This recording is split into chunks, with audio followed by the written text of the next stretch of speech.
Mind, the owner's manual.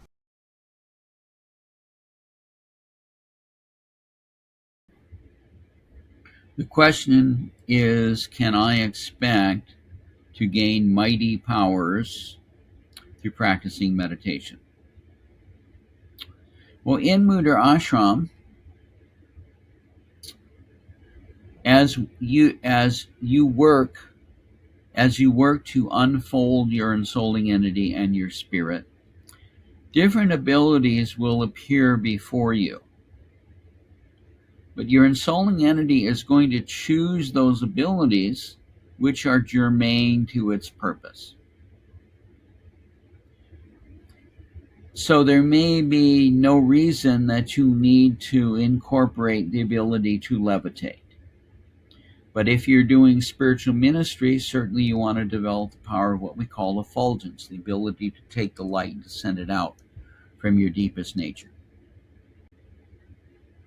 If you do psychic readings, well, maybe you want to activate the power of what is called omniscience, which is the ability to look into all the tracks of the past lives, to see future lives, and to recognize the state of spiritual evolution. So your ensouling entity will select those powers which are germane to what you are coming into creation to accomplish. So, for example, I like to use the example of a college catalog. If you open a college catalog, there are many, many different majors. But if you have chosen aeronautical engineering as your major, you're not necessarily going to study things in other areas. You're going to focus on the things that are germane, that are relevant to what you are here to do, which is to learn to be an aeronautical engineer. And so in the same way, when the soul develops itself, it develops those powers which are relevant to what it has come to do. So a lot of the classical miraculous powers that yogis and sages and saints portray, they may or may not be relevant for what your soul has come to do in creation. So all of the powers will appear before you. They'll all open up. But which ones you select, which ones you choose to give to your spirit and your attentional principle to do ministry, which ones you might anchor somewhere at some layer of the mind.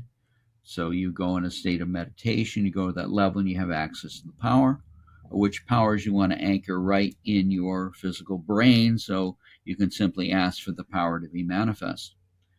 So, or the soul can retain it for its own purpose and it can use that power using its octave of what we call transpersonal will.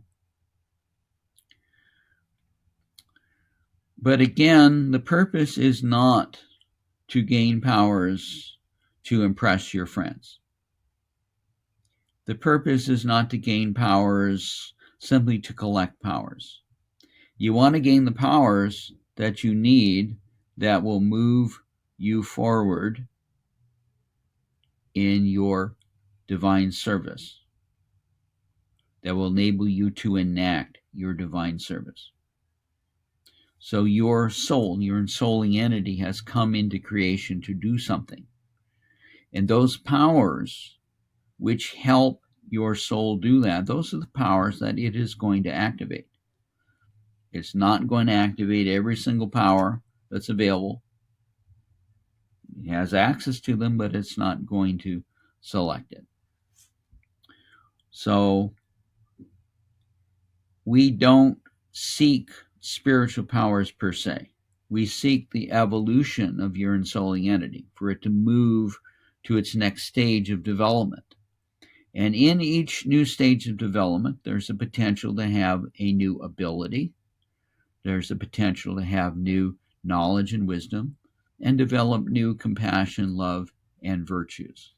And so that's what we focus on, not simply going and gaining powers for the for the pure joy of being able to levitate or being able to materialize gold out of thin air or whatever power you covet. So you need to understand that powers need to be used in the context of your soul purpose and your divine service that you have come into creation to perform.